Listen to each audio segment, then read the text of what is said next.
Steve Borthwick is set to name his 30-man England Rugby World Cup squad on the 7th of August, which is now fast approaching. And in today's video, I'm going to take you through who I believe deserves to get on that plane to France later this year, which is now pretty much 6 weeks away. In this video, I'm going to be taking you through my forward pack specifically, and I'll do the backs in a separate video just to make sure the video isn't excessively long. Now, amongst my forward pack, there's a big focus on being able to physically match teams. We saw in the Six Nations against France and Ireland and the South Africa game later in the year that simply without a functional forward pack that can physically match teams, we simply can't win games. The discipline of the forward pack, if they're not being able to physically meet teams, they give a lot of penalties away and don't really get any front football to unleash the back. So amongst my forward pack, there's a real big focus on physicality. Now we're going to start off with the loose head props. A couple of these are complete givens. Ellis Genge, firstly, is a given to go on the Rugby World Cup squad. Genge is one of the form players in England and is one of the key names for Bristol and now for England in that number 1 jersey. His scrummaging is of the standard in which is necessary, but it's mainly the around the park, ball carrying and handling that sets him apart. So Genge is 100% on the plane to France and will most likely start. Now following we have Mako Vunipola, who's dipped in form slightly from where he was at on the last World Cup 4 years ago, but nevertheless he's still a classy prop, starting for Saracens every week in the Gallagher Premiership season, and he's really thrived in that team and he's been one of the Saracens form names. And he missed out on the Premiership final, but his handling around the park and his ball carrying abilities are definitely his strengths, although he does give away quite a few penalties at scrum time. So I definitely not want him starting in a game against South Africa, for example, but for the earlier games and depending on what style you want to play, he's a very good player. Vaura-Palvaruskin is my third choice loose head prop. Now Vaura-Palvaruskin would make his debut if he were to go to France. He's one of the best players in the Gallagher Premiership at the moment, in my point of view, starting week in, week out for Gloucester. And the main thing I like about Vaura-Palvaruskin is his jackling ability. I mean, the more jacklers in a team that you can have, the better, really. And to have one as a loose head prop is just massively beneficial. So his ability to get over the ball and win turnovers, penalties, is massive. His scrummaging is also very good, and his physicality around the park, once again, is very good. So I think Vaura-Palvaruskin, although I don't believe he'll actually go to the World Cup, I think he's one of the big names that I think should go. That would mean that Joe Marler misses out, but I believe all of these three players have much more physicality than Joe Marler in terms of attacking strength. Joe Marler's a good scrummager and good in defence, but I feel he lacks in the other areas. So those would be the three that I would take to France. Now moving on to the hooker. So here we have Jamie George, who is essential for England. If England have any hope of going anywhere in this World Cup, Jamie George has to be fit. Jamie George is line-out darts, one of the best in the world. And if you look at the other two names on the board, in Blamer and Theo Dan, he's light years above the rest of them. So look, keeping Jamie George fit is massive for England if they want to go anywhere in the tournament. And if you look at the Six Nations, Jamie George would play sort of 77 minutes before the likes of Jack Walker would come on, and Jack Walker in some games didn't even get on the pitch. So that just shows Borthwick has a lack of trust in the other hookers. And as I say, with Luke Cowan-Dickie not being able to go to the World Cup, it's essential that Jamie George is fit. Look, just going to touch on the other two names. Jamie Blamer of Newcastle.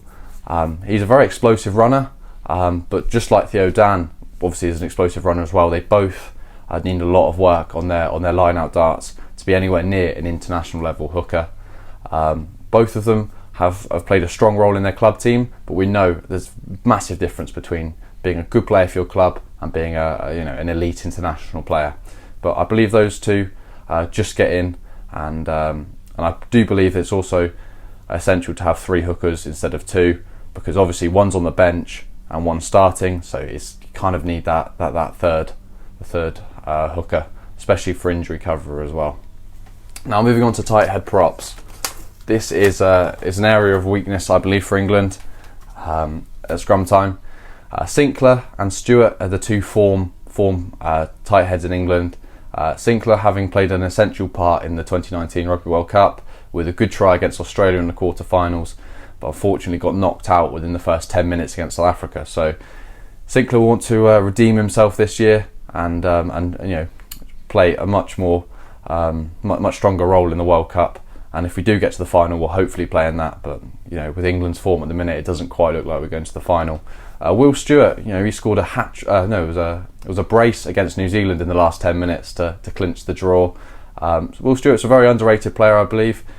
He's a very big tight head, and I believe he played really well in the internationals, 3 series internationals against Australia last year. Very physical. And if you ask a lot of people, they'd probably say they'd start him instead of Sinclair. But I think Sinclair's ball handling ability, his ability to give those little tip passes right up on the line, just edges it for him.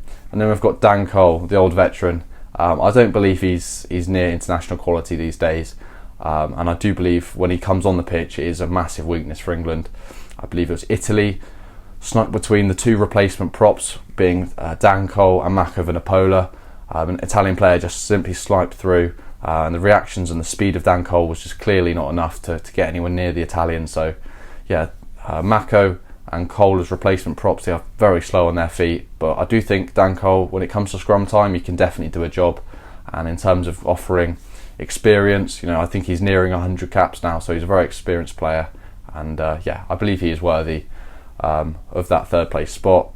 England only took 2 tight heads to the World Cup 4 years ago, so I do think it's important to have a 3rd this year, especially with the injury worries that we've had around Sinclair, especially with his back, and Will Stewart's also very injury prone. Moving on to the locks. Now there's a couple players here that are just completely nailed on for the World Cup in Itoje and Laws. If these 2 players turn up, England are going to be well within their ability to go on and win a game. Itoje, his ability to steal lineouts, but the main problem with Itoje is his discipline and his penalty count. If he can sort this out for the World Cup, he'll be one of the best second rows in the world. Courtney Lawes, I'm taking him as a second row and not a back row. I believe Lawes' best position is in the second row because it means you can have an extra ball carrier, an extra jackler in the team by putting him in the second row. When he started in the second row against the All Blacks in what is England Rugby's best performance, I believe, in history against the All Blacks in the semi-final last year, him and Itoje were on form, and as you can see, England won the game. So I believe those 2 are definitely nailed on. Ollie Chesham played a strong role for England in the Six Nations. Nothing particularly flash, but he did the job of the lineouts and just general around the park, ball carrying and tackling. So I think he goes as well. And then finally, David Ribbons, probably the weakest second row of the 4, but I think he definitely deserves his spot. He takes that spot for me over the likes of Johnny Hill, because I believe Dave Ribbons' ball carrying ability, his ability to offload and create try scoring opportunities, especially being in that Northampton team, which, although they do leak a lot of points defensively, can also score a few as well. So I believe Dave Ribbons goes as well to the World Cup. Now into the back row. This is probably England's strongest position in the whole of the squad. Tom Curry, I believe, is definitely nailed on. Unfortunately, Ben Curry isn't up for selection because he tore his hamstring, I believe it was, in the semi-final of the Gallagher Premiership against Leicester. But Tom Curry, his brother, I believe, goes. Tom Curry has improved massively since the last World Cup, and he's one of England's best players in the last World Cup. He's thickened up a bit, he's got a lot more bulk to him, and he's definitely a physical specimen. And in terms of competing physically with the likes of your South Africas, you need players that 110 kilos that can really dominate a collision, like Tom Curry. Lewis Ludlam, another massively underrated English player, who really showed his worth in the Six Nations. His sort of tenacity, his grit when carrying the ball, the never say die attitude, shades of Ardie Savea in there. Obviously not the player Ardie Savea is, and probably not even close to the player Ardie Savea is, but he's definitely got shades of that sort of aggression. And if anyone can remember Tamana Harrison, who played for England back in 2016, they're very like for like players, and you need that bit of grit and determination in a player, and Ludlam's got that in spades. Ben Earl, one of the best players in the Gallagher Premiership last year, and one of Saracen's best players across the season. His speed across the ground, his jackling abilities, he's really a top Gallagher Premiership player, but we've yet to see that on the international stage. Although I do believe he can bring that form, especially off the bench. You know, as I was saying about Cole and Vunipola, he's the perfect player to pick on the slower players in the game as they tire towards the end of a game. So Benal, for me, gets his slot in the team. He can play pretty much every position in the back row. You can put him at 6, 7 or number 8, and will definitely give you a bit of punch. Now, Jack Willis, I think he's almost guaranteed to go on the plane to France.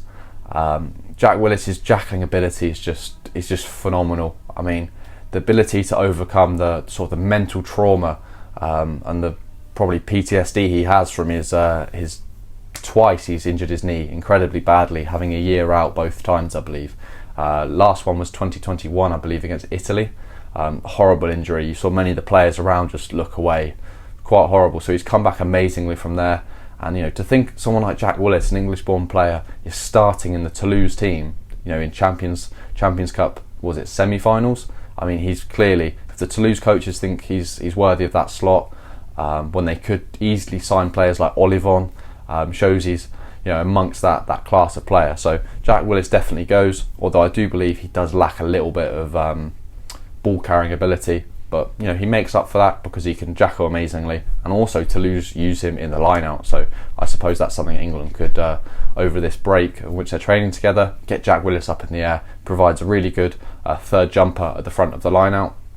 Now, I'm also going to take his brother. Now, this is very controversial because taking Tom Willis and Zach Mercer are two debutants in that England back row. Now, this is an incredibly risky strategy, and Steve Borthwick's already dropped Zach Mercer from the team.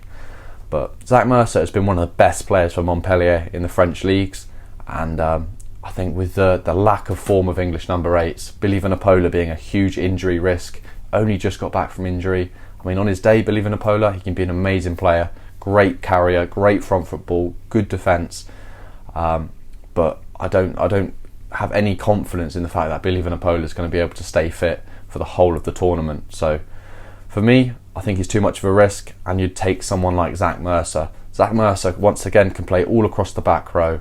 He's such an athletic player, a great signing. I believe he's going to Gloucester. Great to see him back in the Gallagher Premiership.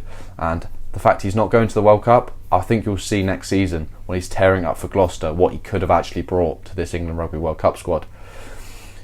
I can understand what Borthwick's doing though. If he was to keep Billy V and Don Brandt, you know, better with the devil you know, potentially. They're two very good players in their own right, but I also think Tom Willis should go as well. Now, Tom Willis is playing for Bordeaux in the top 14 and has now just signed for my team, Saracens. Now, I'm incredibly excited to see him in a Saracens red jersey. He just does everything so well. I don't believe he's a 10 out of 10 at anything particularly, but he's a solid, 7.5, 8. And with players like Don Brandt, who can have an amazing game and then be awful in the next, you need a consistent player that can consistently turn up. And I believe Billy Vunipola against Argentina, last year I believe, he had what I'd describe as a howler, catching balls, losing carries, conceding penalties. That's a very poor performance from him in the Argentinian test. And likewise with Don Brandt in some of the games in the Six Nations, he's an incredible handler of the ball, but the amount of drop balls and errors he was conceding, I mean, you just can't afford to make those errors at international level. So as much as those two players can turn up on their day, I believe Tom Willis and Zach Mercer are the better options. Tom Willis, physically, I think will be able to keep up to the standard of international rugby. He's a very good ball carrier, and as I say, he's a very, a little bit like Lewis Ludlam. He's very good ball carrier and has that little bit of aggression and just extra little punch in the collision to dominate the gain line, to then hopefully bring the backs into the game. I've taken 6 back rowers, 3 start on a game day, and then you could have 1 or 2 on the bench, and that leaves 1 having a rest to make sure they're fresh for the next game. So I believe England will rely massively on their back row to give them momentum to get over that gain line in the World Cup. Now that is my entire forward squad to go to the Rugby World Cup. There's some big names missing out with like Billy Vunipola and Don Brandt, just to name a couple. But I believe this is the strongest squad that England Rugby could take and especially for the sort of objective of getting over the gain line and giving some front football for the backs. Let me know what you thought of my team. Let me know of what players I could have included, and let me know what you think of missing out Don Brandt and Billy Vanapola and going for the two riskier options of Tom Willis and Zach Mercer, who haven't yet proved themselves at international level. It's going to be great to see how these guys get on, and we'll ultimately see who's right and who's wrong at the end of the Rugby World Cup. Thank you very much for watching this video, and as I say, drop a like if you enjoyed and leave a comment of what you think of my team and who you would have included.